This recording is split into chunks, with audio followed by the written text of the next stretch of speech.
going on, everybody? Happy Tuesday. Welcome to another edition of Set Bet Spike, powered by FTN Bets right here on our Game Plus Network and FTN Network. We're bringing in the Pope.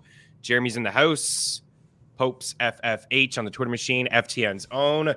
Chris Meaney here hanging out with you. EY is traveling. He will be back, I believe, on Friday when we recap the Thursday night football game. Jeremy and I are going to run through some waiver wire pickups. We're into week 7 of the NFL season. We have a few good teams actually on bye this week. So there's you got to make some replacements at the quarterback position, wide receiver position. We'll recap last night's barn burner of a game, another stinker from the Broncos side of things. The Chargers take care of Denver 19-16. We'll recap that. We'll touch on the backfield in Denver, some surprising moments in that game last night, and we will take an early look at week 7. We'll look at betting lines for week 7, just take a look at the schedule, a little sneak peek like we usually do, and we'll preview the Thursday night football game. It's the New Orleans Saints and the Arizona Cardinals. Hollywood Brown, unfortunately, is not going to play in that game. We're going to see the 2022-23 debut from DeAndre Hopkins, and as I mentioned, we're going to hit the waiver wire. Jeremy, what's going on, man? Thanks for taking the time to do this, brother. Yeah, no problem. I appreciate it. You know, I'm home. Just had a baby, so you know I'm a little. Congrats! Well, I didn't. My wife should. I should rephrase that. If I did, that's like genetic science. That's pretty cool. But like, you know, so I'm home. You know, doing swell. Off of work. It's always a plus. Get to do this now. So, was that your first child? Yeah, it's our first. So congratulations. It's awesome. Probably a pretty good feeling. Yeah. Not a lot of sleep lately, though, I wouldn't imagine. No, she's actually been doing pretty good. I'm getting a little spoiled, and I'm afraid for what's to come because she's doing all right so far. But he's doing all right so far. Nice. You know who's not doing all right? No. Russell Wilson. My goodness, another primetime game. We've seen 4 primetime games, I think, from this guy this season, and there's a lot more to come too. Unfortunately, I think there is. I think there's a lot more to come. You know, Troy Aikman was just. Listen to him on the broadcast last night. He kept saying it over and over. They had 11 days to prepare for this. 11 days to prepare. The first play was an offensive hold. Then, they get bottled up and, they really struggled. I thought they would run the ball a little bit more last night against the Chargers defense that allowed 5.8 yards per carry, the most in the NFL, 130 rushing yards. We did see some rushing attempts, 15 of them from Latavius Murray. 66 yards on 15 carries. Russ had 23 yards on 4 carries. Melvin Gordon, let's start there. Melvin Gordon had 3 carries for 8 yards. He did not receive a target. He hardly touched the field in the second half.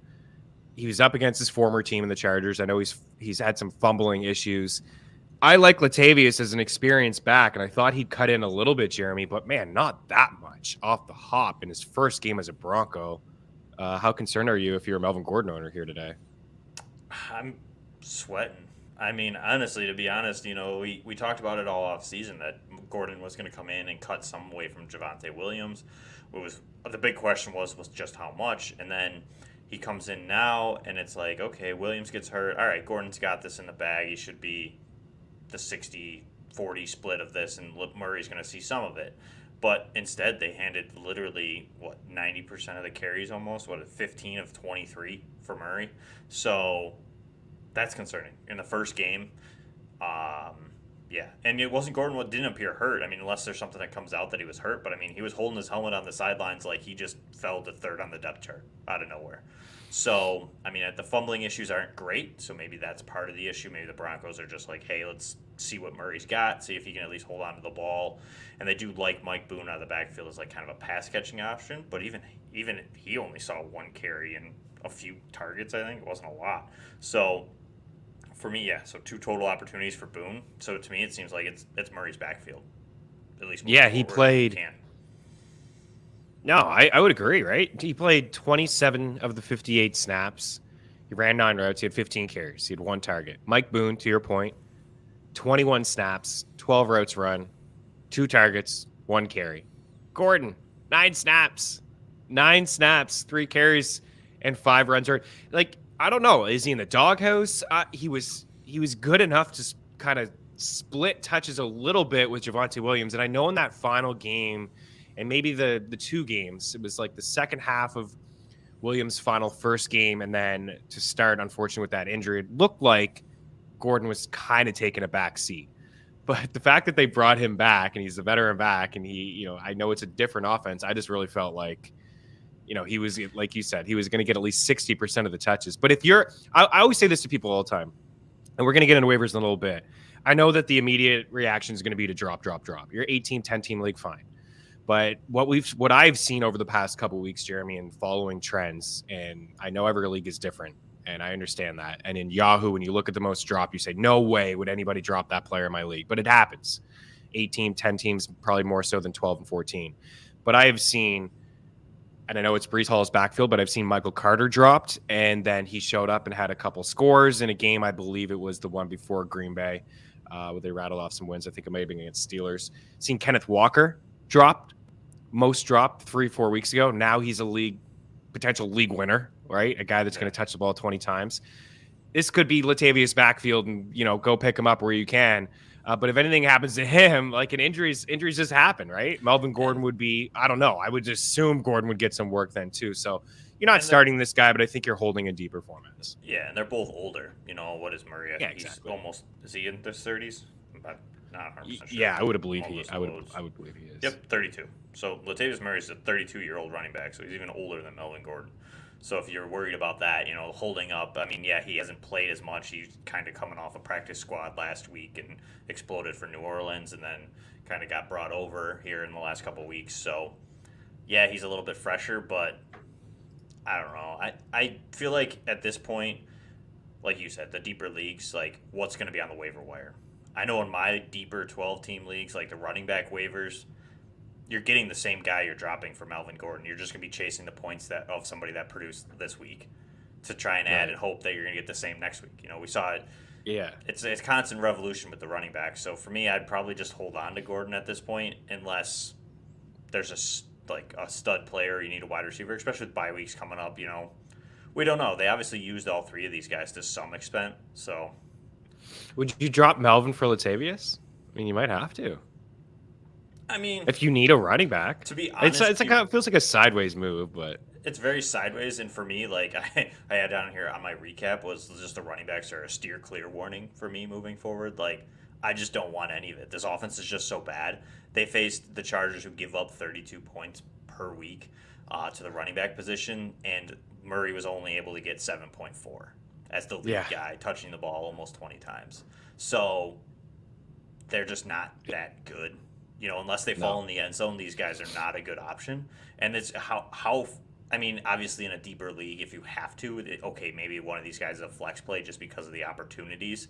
But, none of these guys can get ranked inside the top 30 to 40 guys comfortably. And you feel like, I'm going to roll Latavius Murray out. Maybe he gets there, but, you would have thought this would have been the week against a team the worst team in the NFL, as fantasy-wise, to points given up in PPR leagues, and this is what we got. Andrew Beck had 1.7. He was the second highest scoring running back, I think, from them yesterday. So it's kind of a half tight end kind of player. So it's like it was just bad. So it was bad.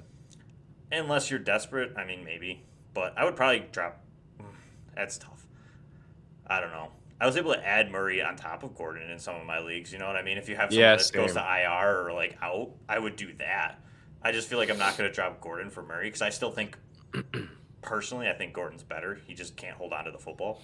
So one slip up from Murray, and I could see them just going back to Gordon. So I could see that too. The old Yahoo trick is leagues still allow you to do this, is pick up a running back in that late Monday night game in case anything happens. I was able to grab Latavius in one spot, Mike Boone in another, just in case, right? You never know. And then if it doesn't work out, you hold, or if an injury happens, you beat everyone to the waiver wire. Phil Mike is in the house. Russell Wilson is the Kyle Pitts of primetime games. Kyle Pitts finally had a touchdown on North American soil last week. It's something he didn't do last year. His one touchdown came in London. Let's talk about Russ again for a second. I know we're probably sick of talking about Russ, but 15 for 28, $188, has a touchdown. He ran 4 times for 23 yards. He looked really good. I believe he started the game, 10 for 10. He had that nice touchdown pass there, Dolchich, and we can touch on him too. Tight end making his first start, 3 targets, 2 grabs, 44 yards. He finished second on the team in yards. KJ Hamler had 22. Jerry Jeudy had 54. Cortland Sutton was nowhere to be found. A couple targets early on in the game. J.C. Jackson was on him, and then that was basically it for Cortland Sutton. But it's another game here for Russ. Like, you and I were talking in the green room. This guy was paid a bunch of money. They gave up a lot to get this guy. They signed him before he had a snap as a Denver Bronco.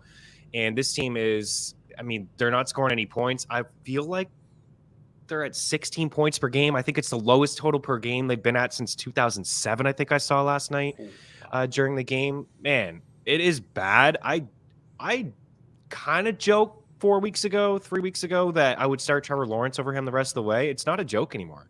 Like, how could you roll out Russ with confidence in a single quarterback league and 12-team leagues? Like, guys like Geno and Trevor Lawrence, I'm thinking about those guys more so than Russell Wilson moving forward here. This is bad, man. I don't know how it turns around. Who would have thought after that trade that you would have rather drafted Geno Smith than Russell Wilson? Like, that's just a rough life right now with Russell Wilson. But yeah, I agree. I think Russell Wilson's just too unpredictable at this point, and he hasn't really even given us a huge blow-up game. I think his best game was only right up a higher teens as far as fantasy points go. So he's a fringe QB1, but I think you could stream a lot of guys much better than Russ right now. I'm not dropping Russell Wilson because I think at some point it clicks. I think a lot of it has to do with this offense. It's a weird situation. Like, I feel like they run a lot of deep routes, but they're not getting separation on the deep routes, and they're not running any routes to help create any separation. And then everything underneath isn't necessarily the best. You're going to like Latavius Murray or them kind of on a dump off, if that, or you're throwing it to like these unathletic tight ends. So I think Dulcich might be able to help a little bit there. But it just seems like everything's just a little bit off. Some of Russ's throws are either high or low, or they're not in the exact right spot. It seems like there's a timing issue a little bit, which is crazy to think that we're going into the 7th week of the season here coming up, and an NFL offense isn't in sync. Seems a little strange to me. So I don't know what's going on. I just feel like Nathaniel Hackett is kind of not doing the best. I don't know if he needs to relieve play calling duties to somebody else. There's some weird play calls, some weird decisions being made, and I don't think it's really setting Russ up for success. And I think what we've seen for a long time with Russ too is that he's fed off of that run game in Seattle. You know, you get a run game going, the defense kind of steps up a little bit, you create a little bit larger windows in that second to third tier, and you get that ability to run a play action and hit a deep shot here or there, where it seems like every pass play is like something that's 10, 15, 20, 30 yards down the field. They're just like heaving it and saying, here, best of luck. So, and I think that's where you're seeing like these low completion percentages and like not getting a lot of yards because they're not hitting on these big plays. If they were hitting, it'd be a big different story. I mean, we saw it last night. You know, Judy had a pretty big play. KJ Hamler had a big catch, and yeah, that changes the whole dynamic of the game. The issue is that that's like 70% of their play calls are like just like wide receiver goes. They're like playing Madden, and they're just like all four go. Like that's what it seems like. I mean, I just really don't know if it's Russ just being. It is that lat probably hurts. painful to watch, man. If you think about it, that's his throwing shoulder and his lat, and if you're asking him to throw 30-yard bombs almost every 3 plays, like help the coach should be helping him out a little bit more, and that's the issue. Maybe the receivers can't get that separation. You know, Cortland Sutton's never been a separation guy. Jerry Jeudy has been, but like he isn't getting a ton. But it's like after those two, like KJ Hamler's a field stretcher. I mean, he can get some separation, but it's not like he's out there, you know, breaking free at the first, second step on a release. I mean, and then after that, it's like Kendall Hinton. Like their wide receiver group is not very good outside of those two guys. That they're just not the same. And Russ is a little bit. I think he is. He's at that point where he's just a little bit over the hill. He's not necessarily toast, but he's not what he was 3-4 years ago. Again, that contract, it's crazy. We're sitting here. He's played. I want to say he's played 5 games. No, he's played 6 games. He's got 5 touchdowns. Yeah. Like, wow. So 6 games, he's averaging 240 passing yards. He's got a 58% completion rate. He's 64.8 for his career. He hasn't been below 64 since 2017. He's at 58, 7.3 yards per pass attempt. You guessed it. That's the lowest since that 2017 season as well. 5 touchdowns, 3 picks. He's been sacked 20 times. All that talk about how he wanted an offensive line, like, give me an offensive line. I got no offensive line here. He was sacked 33 times last year. He's on pace to crush that. He only played 14 games. From a rushing standpoint, he's averaging 16 rushing yards per game, which was more than last year. 4.6 yards per rushing attempt, and he's got 1 rushing touchdown. Yeah, I think the shoulder does have something to do with it. Bring up some points on the wide receiver. He's not like Tim Patrick was that type of guy too, but I wonder what, I was really excited about Tim Patrick, especially like a big body wide receiver that can go up and get it inside the red zone. But anyways, he's not going to be there all year. Russ has a matchup against the Jets happening this week. So I looked at it just to confirm. The Broncos are averaging 15.2 points per game. 15.2 points per game. That's dead last in the NFL. That's dead last. They are there with teams that are around. You can guess them. I mean, the Bears are 15.5. The Steelers are 16.2. Washington and Carolina at 17. The Colts at 17. And their defense has been really good. They're allowing 16.5 points per game, the 4th fewest in the NFL, yet they have 2 wins. Was there any takeaways that you had last night from the Chargers side of things? This is just, hey, Broncos defense played really well. Justin Herbert, he struggled against a really good defense. Saw, typical usage from Eckler. Palmer was good. What do you think? Is there something you want to? Yeah, I mean, Austin Eckler's just Austin Eckler. He did really well against, again, like you said, the Broncos defense is for real. I mean, that's a team that I'm not looking forward to starting my fantasy players against moving forward. I mean, they give up the lowest amount of points to quarterbacks at 9.8, and what did Herbert have last night? 8.4. So like they're good, and Patrick Surtain's doing well. I mean, it's just a good coach defense. Justin Simmons came back last night. So for me, it's more of just that Broncos defense is good. They're going to be hard for you to start players against. Obviously, some of these guys you will. You got to start your studs no matter what, because every now and then guys do break out in games like this, like Eckler even did. So not really. I mean, Justin Herbert looks a little bit off, but you can see he's getting a little bit healthier. The ribs are feeling a little better. I think he's looking a little bit better. So I think that's just a tough game. Like we said, Broncos defense is good. They've done it to everybody. Look what they did to the Colts. Not that the Colts are an elite offense, but they've done it to them. They've done it to almost everybody they've played. So I'm not panicking elite with the Chargers. We got Mr. Nice Guy in the house. Good morning, all. Not sure if you discussed it, but how is it Herbert couldn't throw 1 touchdown? We were just discussing it right now. Denver defense is absolutely elite. It's legit, right? We just talked about it. This is a team that is allowing 16 points per game. Their offense is averaging 15. So defense has been really good this season. And yeah, like you said, you start your studs, but man, Surtain has showed us that. I mean, he's a baller this is his 2nd year in the NFL. He is a guy that can take away a top player, right? So Mike Evans or Mike Williams, absolutely. Like Mike Williams didn't do anything yesterday. Didn't even try. And what we saw a couple weeks ago on primetime Thursday Night Football is another game that went to overtime for the Broncos was Michael Pittman was very quiet in that game.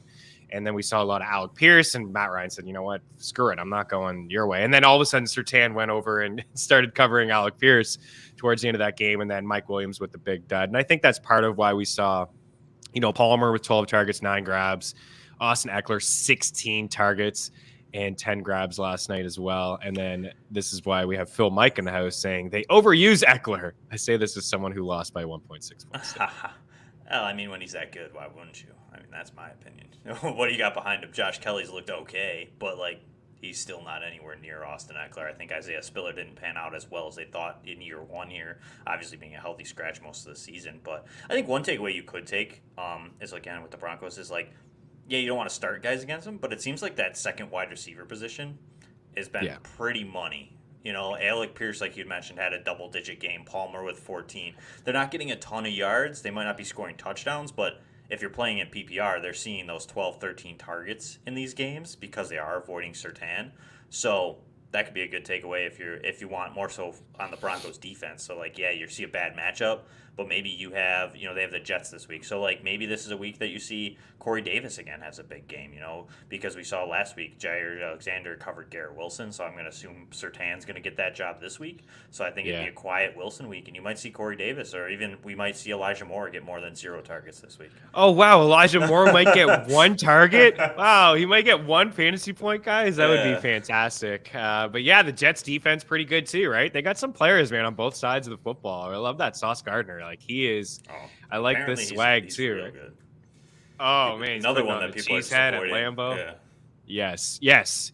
So for a guy that has only played a handful of games in the NFL, he looks like he's going to be earning that shutdown corner in like 5 games. They're just like, yeah. And even Aaron Rodgers is like, I'm not even throwing towards him. You know what I mean? Yeah, I'm not throwing to this kid who allowed, I think, 1 touchdown in college in like a 2 or 3 year span. He was fantastic. Adam Rentcamp on the house means Adam Early. Yes, we have Dangle Batselli directly after this, after our FTN Network YouTube page, still doing Mean Streets as well. This is a comment. Drew Lock would have this team over 500. That's a comment. And then Phil says Geno Smith too would have it. I think we're done talking about Russ. I did want to bring up the Jets. You just touched on it. I thought maybe that second wide receiver could have a decent game, as you mentioned, with Surtain on Garrett Wilson. Yeah, this is it from the Denver side of things. Another stinker from the Broncos. Before we, let's actually play. Like, who would you start over Russ? So I'll throw some names at you. If Dak returns this week against Detroit, I think that's pretty obvious. You're rolling out Dak. I don't know if I would. I know okay. Would you play Russ against the Jets? I know it sounds crazy. Well, yeah, I guess. Over Russ, yeah, probably. But I'm not expecting a lot from Dak. We even saw it from Russ when he came back from that similar injury. Like, yeah, if he's back, I don't think they're going to, try to light it up. I think they'll just run on the Lions a little bit more. You'll see a lot of Pollard and Zeke. So he might have a decent game, but I'm not expecting him to come in and put up, like Jared Goff did against them. I just think that they'll probably nurse his finger back a little bit more. You might even see Cooper Rush. I mean, if I was them, I'd play Cooper Rush. You get the Lions. Your defense is playing lights out right now. 100%. Let Dak sit another week, so that he doesn't come in and have a stinker, and you have a little bit of a fan controversy of why aren't we playing Cooper Rush over Dak Prescott? Yeah, and also they've done enough over the past couple of weeks without him, right, to afford another week off, right? They're right there. Okay, so Dak could be a risky start. Again, we don't even know if he's playing. Tua could be a risky start. They were saying on the broadcast they expect him to start this week against the Steelers. What about Jared Goff? You'd play Tua over Russ? What about Jared Goff against Dallas? Would you play Goff over Russ? No. Dallas's defense is legit. Yeah, no, I wouldn't try. Well, maybe because the offensive line in Detroit's much better. So, and the Jets' front four has been getting a lot of pressure. I mean, they were all over Aaron Rodgers, and I would concern myself with Russ having that issue. So, I think it's closer than I think. I would think about Goff, just because I think the offensive line in Detroit's a little better. It might be able to give him a little bit more time, even though that defense is really the pass rush is the problem with Dallas. Trayvon Diggs is all right, and their corners are all right. But if you can hold them there for a little bit and you can get the time to pass, I think you can pass on Dallas. Yeah, you can. And I think maybe they could take a page out of the playbook for the Eagles, the way that they kind of, Parsons did good. He was obviously great. He was a factor, but they did some good things on him too. And just kind of let him make the decision, kind of leave him one-on-one. And then, I don't know. I guess Goff doesn't have that ability to kind of the RPO and things like that Jalen was able to do. But Adam says if Amon-Ra is healthy, it makes the offense run a little bit more. And we do agree with that comment. The Saints guys, I don't know. We can get into that in just a little bit. Just kind of look at quarterbacks. Trevor Lawrence, 65% owned in Yahoo, who's dropped after 2 dud weeks. He had 6 points against the Eagles in a rainy game and 12 against the Texans, and he bounces back and has 24.9 fantasy points. Really efficient, 20 for 22. Only $165 though. Had a passing touchdown, but he did have 2 rushing touchdowns. Would you start him against the Giants over Russ? 100%. I mean, you have to know what you're getting with Trevor Lawrence. I play a majority of dynasty formats, so I have a decent amount of Trevor Lawrence. So for me, you have to know what you have with Trevor Lawrence. He's very boom or bust. He's not that consistent quarterback we hoped for just yet. But when he has a good week, he's like a top 5, top 6 quarterback. He has big weeks, and then he has the absolute duds. So you have to know that going in. Yeah, you might have that risk, but for me, I mean, Russell Wilson's upside has been like 16, 18 points. Trevor Lawrence's has been like 30. So Yeah. with an equal floor of like 0. So like for me, I would hands down, I would definitely play. I know the Giants defense has been pretty good, but I would definitely start Lawrence over Russ this week. Yeah, because not only are we talking about Russ, Mr. Nice Guy's in the house. Josh Allen's on a bye this week. Jalen Hurts is on a bye this week. Could have Kirk Cousins. He's on a bye this week. I'm thinking about starting Jacoby against Baltimore because their Ravens secondary is horrible. They have given up some big plays, some big passing yard plays this week. That's a risky start for me, but I know that Amari is there and Njoku's had some moments, so like he could maybe he could have a passing touchdown or two. Would you go Jacoby over Russ though? I probably would. The only reason is so this is how I envision this game's going to go one of two ways. One, Baltimore's going to get up real quick, real early. Then they're going to blow the lead like they have the last 4 of 6 games. So with that, Jacoby's going to be passing to catch up. And the other option will be a really heavy ground game. And it's going to be an ugly game, most like all of our primetime games have been. So it's risky, but I think Jacoby's not going to burn you. I think Jacoby's going to get you 10 points. Where I don't know if Russ can even get to 10 at this point. So yeah, I don't know either, man. I really don't. But Jacoby could have that upside. We saw it in that Thursday night game when he played against Pittsburgh. He had a pretty good week. So for me, Baltimore's secondary is getting a little bit better, a little healthier, but I still think that they can pass on him. I mean, enough. It's a division game. You see those games sometimes either they're a total stinker or they get away from them. We've seen a couple games between the Browns and Baltimore when Baker was there that were pretty high scoring back and forth games. So I think Jacoby is a decent start for having to sub him in. I think he's a right play. Yeah, you said, but yeah, I don't love it either. They have given up the 5th most fantasy points to quarterbacks. They're getting healthier. Yeah, and Jacoby is, he threw the ball 45 times last week, which I believe will be an outlier. This is a run for his team, of course, in Cleveland, but they were down a ton in that game against New England. He's got a touchdown every game but one. He's got double-digit fantasy points in every game but one. He just had his floor game, I guess, at 10. He's had 15-plus, in 4 straight before that one as well. I'll throw a couple other names at you. You got Daniel Jones against Jacksonville, Jimmy Garoppolo against Kansas City. Jimmy's been okay too. He maybe another outlier game at 41 pass attempts. Anytime he's flirting with 40, that it's not a recipe for success, right? This Niners team, they don't need Jimmy dropping back that much, but they were down in that game. I know their defense is pretty good. Kansas City's given up the 4th most fantasy points to quarterbacks. We could see, if Atlanta's scoring 28 on San Fran, we know that Mahomes and company has the ability to kind of flirt with that number as well. So Jimmy could drop back and chuck 40 times. I think he's a decent option and somebody that I would probably start over Russ this week. Yeah, I had him on my list as well. I agree. I think I like that. Like you'd mentioned, Kansas City's given up, like you said, the 4th most, 21 points per week in formats to quarterbacks at the moment. And that's with playing some of the bigger names. Josh Allen had a pretty good week on that too, up in the 30s. Mm-hmm. So they've given up some good points. And honestly, the floor for QB1 has been most of the season's been around 15, 16 points. And Jimmy's got there. He had something very similar, I think. He had QB1 with 16.9 points. What week was that? I had it written down here. Oh, yeah, past week. So, I think he can get you there. You're not going to get a 30-point week from him, but I think the game script's going to be in the favor of a little bit more passing game. They're going to have to kind of keep up with KC. So, for me, I think that's a good one. Phil says he's probably picking up Mariota at Cincy and hoping for a high-scoring game. He's on my list, too. Yep, he's on my list as well. I like that one, too. Again, another one. He's only rostered in 14% of ESPN leagues. A little bit tougher matchup, but, he just did what he did against Tampa Bay. He has that rushing floor. I think Atlanta's a little bit better than we give him credit for on offense. So, for me, I think that he's coming off that QB5 finish this week with 24 points against Tampa Bay's defense. Much more vaunted against a quarterback a little bit than Cincinnati is. So, for me, it's intriguing. I like it. Yeah. He's got 3 rushing touchdowns on the season. He has at least 50 rushing yards in 3 of his 6 games. 50 last week, 61 the week before against the Bucks, 72 in the first week against the Saints.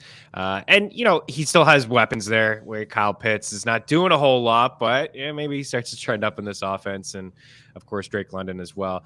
One more I'll throw out. This is more of I think a 2 quarterback league. And it does depend on Jonathan Taylor.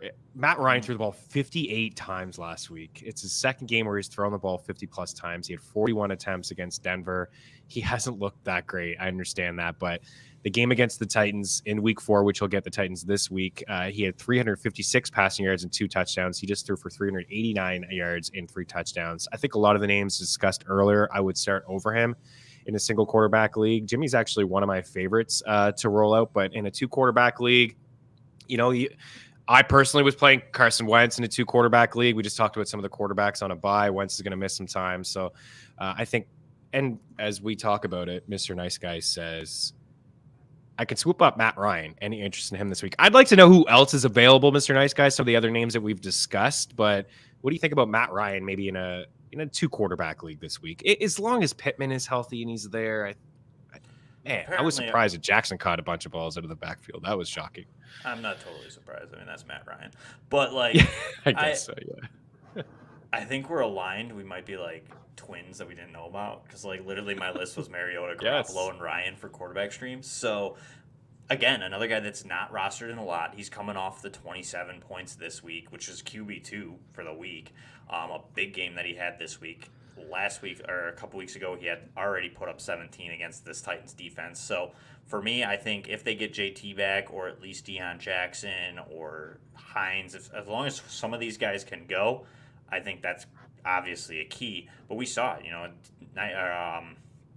Jackson had a ton of targets out of the backfield, and that's going to be something that you're going to see. That's Matt Ryan. He doesn't really run. He's going to get it out quick. And the offense just looks better. They're starting to mesh a little bit. The offensive line's starting to mesh a little bit more. They're getting kind of in their groove. There was something going on. They were a little bit in a funk, like you said, Matt. Obviously, Pittman's got to be healthy.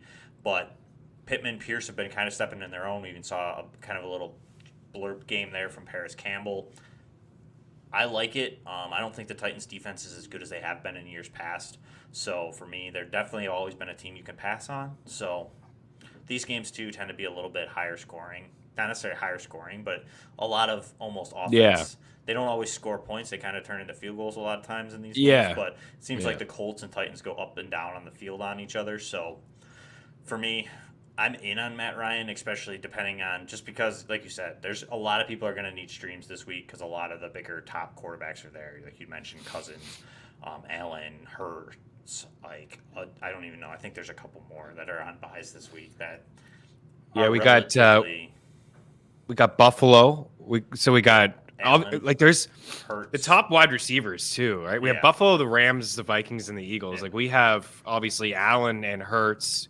Cousins and Stafford's been brutal, but you may be rolling these guys out in super flex leagues. And then the wide receivers, right? Kupp and Jefferson and Diggs and AJ Brown. There's some dudes that are not playing this week. We'll move on from quarterbacks. I think we got enough out there. I'll just quickly touch on defense. I don't know if you have any, but I'll just toss them out because, again, Bills, Rams, Eagles have been a really nice defense. Somebody I drafted all over the place, just like how soft their schedule was to start the season. I'm just going to continue to ride them. I don't think I'm going to drop any of those defenses. I don't love holding 2, but honestly, at this time of the season, I like to plan ahead. I like to plan ahead with my buys. I like to play my matchups. I don't want to be fighting on the waiver wire. For defenses, it could be the difference, in a win or two to get you into the dance. So I like to have maybe a second there if I can't afford to do so. Miami against Pittsburgh. We don't know who started for the Steelers. Las Vegas against the Texans. They're 4% owns.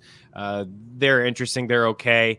I don't know about Cincinnati. We talked about Mariota. I don't know how much he's going to chuck, but they're an option. The Giants against Jacksonville, even though I do like Marcus Mariota, the defense is playing pretty decent. They're 6% owned. Thursday night football. We have Arizona against the Saints. Their defense doesn't do a whole lot. They don't really have any takeaways, but they do have some guys, some talented players. They're on my list, and this is the only thing that I have going for Arizona. Like you said, not a ton of takeaways. but it's a Thursday night football game, and we've seen how these games go. A lot of defense.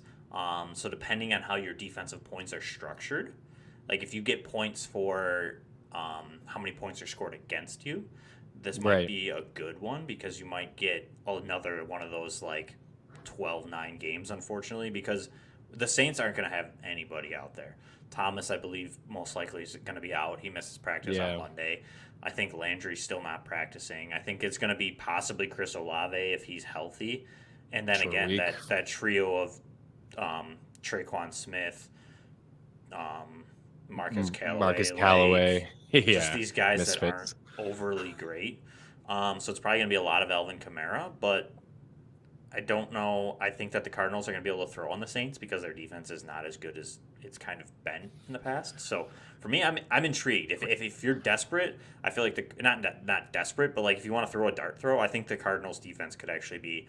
They're not going to be the top defense on the week, but I think they might squeak into the top 12. They might surprise. I get it. It would surprise some people. Again, we got some good teams here. The Bills and the Rams and the Eagles on defense. Albert's in the house. Good morning. Matt Ryan had a good game against the Titans earlier this season. Yes, he did. And then Albert checks out Jets. Since we're talking about Russ and the Broncos, Jets DST against the Broncos. Maybe not awful. We'll move on from that. We only about 10 minutes left in the show. We want to touch a little bit on the Saints and the Cardinals, which we kind of just did. But before we do, is there a name or two that's on your, I don't know, running back waiver wire list of guys that you're looking to put some bids in here tonight or tomorrow, depending on when your waivers run? Yeah, I mean, as far as running backs go, most of the that's out there for me is wide receivers at the moment. But a running back name still is Rachaad White. I don't know. He's still only in ESPN leagues. He's still available in like 70% of them. So for me, I think that he's another guy. We've seen it now where like once a lead running back goes down, everybody wants that handcuff. And I think Rachaad White's the handcuff to Leonard Fournette, which surprises me that he's not like rostered in more leagues. So for me, he's started to see a little bit of a ramp up, nothing crazy, 7 to 8 touches a game in the last couple weeks. So he's not going to be any standalone value at the moment. But for me, I think maybe at this point is the time to see maybe White might be something that's, if you have an extra spot, I mean, you're not going to drop him for anybody that has any standalone value. But as these bye weeks start to roll in, maybe we see Fournette kind of get drawn back a little bit as we get closer to the end of the season if the Bucs are in that situation. But, I mean, anything happens to Leonard Fournette, Rachaad White's instantly probably a top 24 running back. So for me, I like to hold guys like that. And we do it with Alexander Mattison on the left and right. We do it with Khalil Herbert. You know, these guys, we roster these other guys that are like that, and why not Rachaad White? I couldn't agree more. I think I've been saying on Mean Streets, he's the biggest stash in the game. Like the way that they use Leonard Fournette, he's had multiple games when they're winning. This guy's getting 15 plus carries. It's still a good team despite, the loss against the Steelers. But what we've seen from White is a little bit of everything, that he can carry the rock, he can catch it. There's been drives where he's just been getting some dump offs. I think a couple weeks ago there was a game where he had 4 or 5 catches on one drive. He had a red zone rushing attempt, which he converted for a touchdown. It was a goal line opportunity. So, yeah, I mean, Leonard Fournette doesn't have the cleanest track record in terms of health. He is definitely the next man up. Like, I would much rather have a guy like that than like a Warren in Chris Pittsburgh. Evans is a guy that or seems Chris rostered Evans a lot. And he's not even the backup. Like Shamaje, it would be P. Ryan gets all the touches. P. Ryan has standalone value in most weeks. Absolutely. So to me, I have a lot of Chris Evans in Dynasty, and I've even started to drop him. Like it just seems like he's kind of like a guy they go to every now and then, and they like kind of like in return game. Like there's not going to be much from Chris Evans, I don't think. We would only ever see Chris Evans if Mixon went down. It would be P. Ryan first and second down opportunities. He would probably still get sprinkled in a third down, and then we just see a little bit more of Chris Evans because, if you watch the Bengals games, not enough to trust. Like, Mixon catches passes, but he's still pulled off the field in third down situations for Samaje P. Ryan. P. Ryan's a guy that does get out there. A 2-minute drill. Right. P. Ryan out there. Absolutely. But some wide receiver names just to toss them out there. I know we're trying to toss them out there. Like Alec Pierce still 74% Stud, not love the guy, rostered man. in ESPN, and he's had now 3 back-to-back weeks of double-digit points. He's slowly becoming one of Ryan's favorite targets. So he's a guy that Inside the red zone, he's getting targets too. So I think he's a guy that definitely should start to get rostered, try and get ahead of that curve if other people haven't. Another guy too is Jamison Williams. I mean, I know he's a little bit out, but we're getting close to that point where he might be coming back, and the Lions have looked pretty good offensively. So I think he could have something. You can probably wait a week or two on him, but if you have a roster that I would do it. That you have somebody You're that's at running the out end of of your roster, you have like Chris Evans or somebody, I'd drop him for Jamison Williams because you're not going to use Evans, so it's just you're storing a roster spot. And even at that, depending how your league goes, a lot of them you can grab him if he's still out there, put him on IR, and then you can just add somebody else. So I love it, and you're running out of time for that. I think you are. You want, like you said, you want to be ahead of the curve. He's going to come back soon, and we know his ability, right, from Bama. This is a guy who can blow the top off the defense. The Detroit Lions have allowed more points than anybody. So that's part of why we're seeing Goff and company. Like, Goff has been a good fantasy quarterback. He's been chucking a lot with some of those weapons. So I agree. He's on my list as well. There's another guy I want to check at you, and we saw him in a little bit of it was a small role. He hardly touched the field, but when he's out there, he was certainly, running routes and getting some looks. Was Rondell Robinson, right? There's not a lot going on there. Right?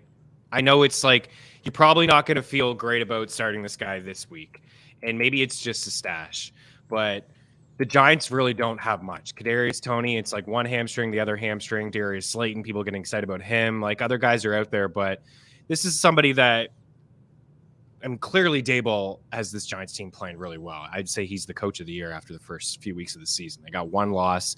Daniel Jones not really throwing to anybody. Saquon's been arguably the best player in football, certainly from the offensive side this season. But they drafted this guy, I think, in the 3rd round. He's like a $150 soaking wet, but he's like a bit of a gadget player. And I just trust Daboll. Like, when they draft him, I just feel like, they probably have like. So I feel like he could be like a little Isaiah McKenzie. Like, he just has some sort of plans for him, whether it's an end around, a little quick bubble screen, things like that. Again, probably cheap, certainly cheap to pick up. Not saying to roster him. If you're off to an awful start, it's probably not the play for you. But if you feel like you're a little thin at wide receiver and, you got 3 or 4 wins here to start your fantasy season, maybe you pick him up, you stash him, he can turn out to be something. It's more of a deep league ad, I think, Jeremy. I also wanted to talk about your Bills. I know they're on a bye week, but we can kind of transition into that as well, is that if you feel like, because everyone's going to drop McKenzie after the week and it's on bye week. Do you feel like he's still valuable, or do you think there could be a change at the guard, potentially in the slot with Shakir? So here's how I'll go with this. Wan'Dale Robinson, I agree, a deep stash. The door's wide open. There's nobody. Yeah. Galladay is nothing. They just don't like Toney, and then he just keeps getting hurt. So even if he's healthy, they don't really throw him the ball or use him. I think they drafted Wan'Dale Robinson to almost replace what his kind of role was to be. And I agree. I think he's going to be kind of that Isaiah McKenzie type role, but he plays a little bit bigger than what he is. I mean, at Kentucky, he was pretty good at that. He can still go up and win some pretty decent jump ball kind of contested areas. He's a pretty good receiver. Is he going to explode? Probably not, but as a bye week fill-in, maybe 10, 15 points here or there. Might have a couple weeks where he scores 2 touchdowns and has a 30-point week. But he's not terrible. As far as McKenzie goes, no. He was on my list again of people to add this week. A lot of people, if you're a team that's better and you don't need a fill-in, maybe you have, like for me, I had a team that this week was my bye week, hectic week where I had a lot of guys on it. So this week I'm okay. So for me, I'm looking at Isaiah McKenzie as a guy to add because, yeah, he had some struggles this week and with some drops and stuff like that, but he is coming off a concussion. He didn't get to practice a lot this week because of the concussion protocol, and I think he's still the guy. Khalil Shakir is good, don't get me wrong. He's still a rookie, but the Bills have done that. They ease guys in. Look what they did with Gabe Davis for 2 straight years. I mean, they brought in Emmanuel Sanders to be over him. They were playing guys like that just over good call. Gabe Davis. The Bills do that consistently. Look at what they're doing with James Cook. Not that James Cook's the greatest running back in the league, but it took him a little bit to beat out Zach Moss as the secondary role. So the Bills do that. They aren't in a rush to get these guys on the field. So what they're doing is they're sprinkling him in. They had to use him in the other game because they were down to him. He was the only guy healthy, and they trusted him, and he worked out. But he only saw a couple targets this last week in Khalil Shakir once McKenzie was back. So no, I think McKenzie's the guy, and I think he's a good guy, like you mentioned too. If your team's set this week and you don't need a fill-in, a perfect guy to grab because the Bills' schedule, the Bills are just getting going. I mean, Oh, no the matter, schedule it doesn't turns matter. so Yeah. soft for And it them in doesn't the matter second who they're half. playing. Like, there was a joke, me and one of my Right. friends, somebody was saying, like, oh, the Dolphins have the Bills figured out. They're going to beat them. And, like, I was like, I commented back on my friend's Twitter post. I was like, that's fine. They can have them figured out because the rest of the league doesn't. So I'm whatever. Yeah. They lose to the No. Dolphins twice. Who cares? You know what I mean? Yeah. Like, Bills are the they're cream just of the good. crop, I Yeah. think. Yeah, they are just So, really, really good. A couple names I wanted to just throw out again. Gallup, 50% ownership. Again, Dak's going to come back eventually. I believe, he's going to be pretty interesting in that offense. Nico Collins is a guy I still believe in. You mentioned Alec Pierce. And like deeper formats, MVS will probably get dropped. He had a dud game. It was all juju, but I still think that there's room for him on fantasy squads in deeper formats. Thursday Night Football. Is there something you want to add to that? yeah, but it's going to go to Thursday Night Football. It's their newest wide receiver. Okay, So. let's do it. Like it. Right. Rondell, Moore, Robbie Anderson, now a member of the Arizona Cardinals. DeAndre Hopkins is going to, like we said earlier, is going to make his season debut here. We have the Cardinals at 1.5. I actually think we made this board last night. I think they're actually 2.5 right now. They are favorites at home. Saints coming into town, depleted wide receiver room. Is Jameis going to play? Taysom Hill's carrying balls out of the backfield. Kamara's looked good over the past couple weeks. But yeah, this Saints offense, man, they're certainly missing some guys. Chris Olave missed last week due to a concussion, and we'll see if he can get in on a short week, if he can clear a protocol. But was there some you want to touch on Robbie or Rondell Hopkins? Yeah, I mean, this Arizona offense has been pretty stale, man. Yeah, it's been a little bit stale, but we've seen Hollywood have a good couple weeks. And I think Robbie Anderson's going to come in and kind of fill that role for a little bit. I mean, he's always been a deep threat, and I think Kyler's going to be able to get on the wall a little bit better than Baker and Sam Darnold have in the last couple of years.